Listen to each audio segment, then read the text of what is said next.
Oh yeah, I'm still dreaming of playing golf, getting out there, hitting the greens, making the putts, and maybe I will one day. Who knows? Today, though, what I wanted to share with you is the fact that I have had a very, very nice life with a lot of really influential people helping me, guiding me, and I'm very grateful. Right out of photo school, A school in Pensacola, Florida, my first assignment was with VFP 63, Miramar, California. I was there around 1968, 69, something like that. And two people I met of great influence. One was Petty Officer Ken Hill, who was really my very first boss. He was first class PH1 Ken Hill. And also Petty Officer McLaughlin, PH1 McLaughlin. These two guys were really influential as far as shaping me, and I will always be very grateful to both of them. But there is also someone that I should mention. I should mention a woman on the beach, La Jolla, California.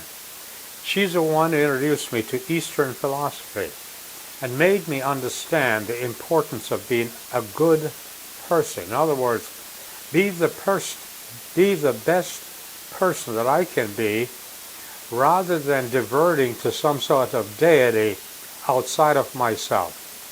My responsibility, she impressed upon me, especially after reading Eastern philosophy, lied with me.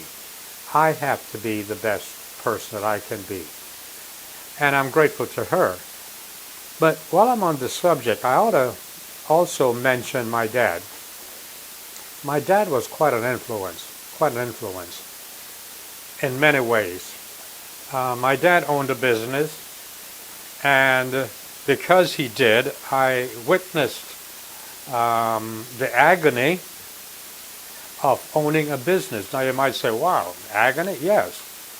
I witnessed my dad going through the agony of having to make payroll to people that depended on him for their livelihood.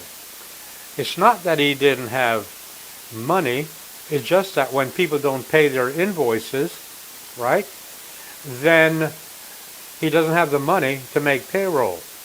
This one time, he needed to make payroll, and he was dressed in a really shabby way. I mean, Joe the beggar on the corner was dressed better than he was. So he went to the bank, dressed like Joe the beggar, walked through the door, and there was a very long line. It was a Friday afternoon, okay?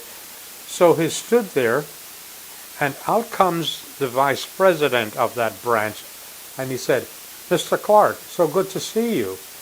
And my dad went from the back of the line to sit with the vice president of that branch, and he had the money he needed to make payroll. I was very impressed with that because it was like a two-edged sword. He was agonizing about not being able to make payroll, but because of his character is shone through, and he was able to get what he wanted. Now, some people will say, well, gee, he did cut in front of the line. The point is, he didn't cut in front of the line. He was recognized for who he was, and he was rewarded for his attitude, behavior, and character. You know, he always told me, he said, look, don't make promises, but when you do, you've got to keep it. You've got to keep your word, because there are only two things that you have that you own, your name and your word. That's it. I got to tell you, there's also another incident with my dad, which I wish to relate to you, and that is, he was in a store, some sort of a store, and the store was being robbed by gunmen at the time. So the gunmen told everyone to get down on the ground. Now these guys have guns, you listen to them. So my dad did, as he was told, he got down on the ground, and this guy, still with the mask on, came up and said, "Is that you, Mr. Clark?" I said, "Yes, man." He says, "Get up, Mr. Clark, get up, go home." Now you may say, my dad kept company with gunmen. No, he didn't. The point is that he was kind to everyone he met, every person he met. He never gave up a chance to do good. To this day, he didn't know who that man was, but it must have been somebody that he showed kindness.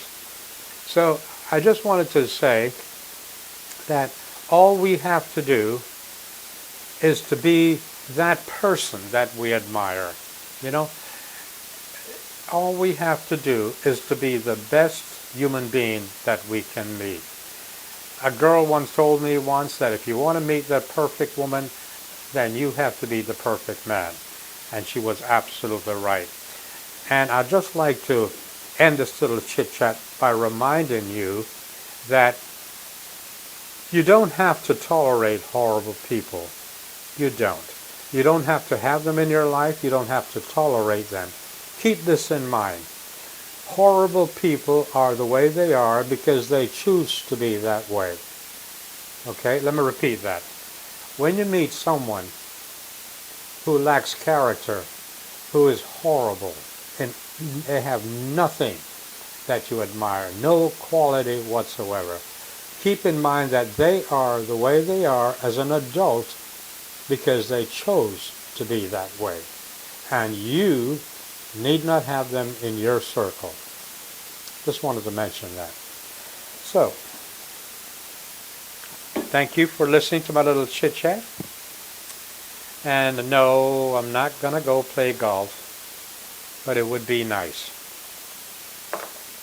It would be nice to think summer, get out on the golf course, get out on the links, hit a few drives, make some birdies, make some putts. I can dream, right?